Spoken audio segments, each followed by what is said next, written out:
Hey guys, what is up? So sorry for the delayed videos the past few weeks. I've been very busy with life, but after this video, we'll be back on track for a video on Wednesday and then hopefully the following Saturday, and we'll keep continuing on the regular schedule of every Saturday and every other Wednesday once again. Other than that, let's get started. So kicking off this event, just a reminder for everyone who is holding the stones at the very moment. We have Adam Warlock with the Soul Stone, Captain Marvel with the Reality Stone, Doctor Strange with the Time Stone, Star-Lord with the Power Stone, Black Widow with the Space Stone, and Turk with the Mind Stone. So on the first page of the Infinity Wars Prime comic, we see Loki reading through some books at a library, featuring him questioning why he's never the hero in these stories, and more importantly, why he's never taken the throne. We end up meeting Floa, an Asgardian tomekeeper.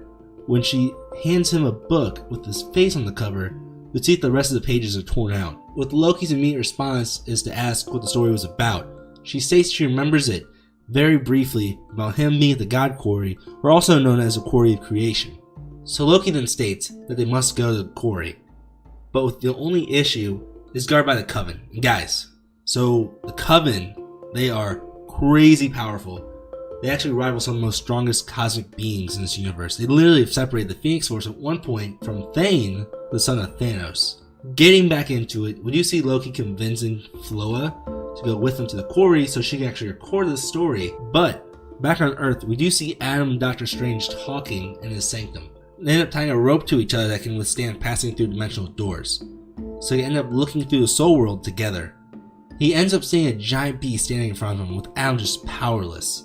Trying to pull Adam out, Strange sends his astral form to see Adam dead from the monster. So Strange ends up pulling out this time stone, reverting what had happened by sacrificing his older self, well, his new self I should say. Once they go back, with Strange offering to keep the soul stone safe, Adam states that it's his responsibility to handle what's going on, and with that, an argument ends up breaking out about him working with King. Adam flies off, saying others will come, like Thanos. Back on Chitauri Prime, Thanos stands there before his men, saying that they will once more begin collecting the Infinity Stones, rallying the troops. As he continues his war speech, we see a sword stabbed through his chest. And when Thanos turns around, we see the shadowy figure slice off Thanos' head. And that character is none other than Requiem. And with the rules of the Chitauri, Requiem is now the sole leader of the Chitauri army, and the only order Requiem states is to die. So the gas from her back takes over and starts to kill them. We cut over to the bar with Star-Lord taking a drink as Gamora tries to convince him to get the last piece of her hidden inside the soul world. With Peter not biting, Gamora then tries to convince him to not go to the Infinity Watch gathering, but with no way changing his mind, Gamora just kisses him and walks off as they depart for Earth. Meanwhile on Earth though, we do see everyone starting to gather, and at this point we do notice a few things. Kang the Conqueror has been replaced by his past self, the hero Iron Lad, and that Turk has recruited multiple small-time villains like Bullseye and Sandman, just as protection. That following day, everyone meets up at Belverde Castle in Central Park. We see Doctor Strange standing atop the castle with Captain Marvel as he tells her the situation and explains the Avengers are watching from afar. So with the formation of the Infinity Watch, Doctor Strange begins to discuss everyone's position with the stones and the corruption in the Soul Gem that actually possesses a threat to their very reality. As they begin to discuss the chances of Thanos coming for the stones, once more a portal opens up and we do see his headless corpse where he was struck by Requiem. But we know that as the readers. But for them, they begin to discuss who had done the deed of killing off Thanos. So while that is happening, we do see Loki at the God Quarry standing in front of the Coven. As they say Infinity's end is here, when Loki questions of what is inside the quarry, we see another Loki from a different reality pop into existence. But this Loki is wielding all the Infinity Stones and Mjolnir. But when the Loki from our universe talks to the Loki of the separate reality, in this case we'll just call him Worthy Loki, states that he will need to wield all of the Infinity Stones to have any hope to go against Devandra and Requiem.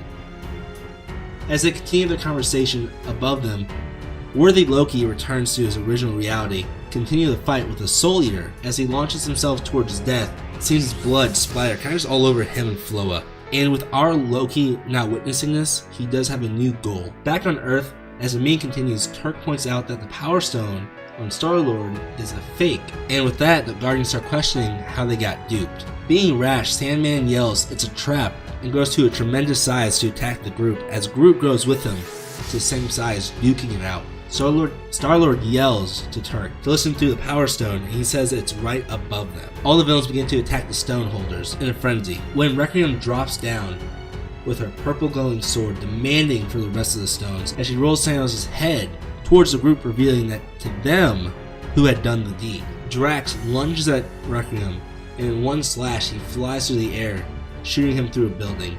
The rest of the Guardians jump in trying to stop her in her tracks, but when her helmet rolls off, we see that behind the mask is actually Gamora.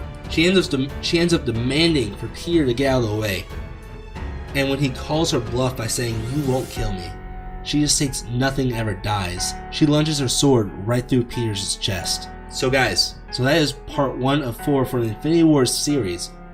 We do get a few new characters and some side stories, which with this event, we are going to try to cover all of them as we go through. So other than that, make sure to like and subscribe, and also hit that notification button. If you have a favorite character or story that you want me to do a video on, make sure to put that in the comments below. If you guys want to see me live stream or talk to me offline, make sure to join the Discord and check me out on Twitch.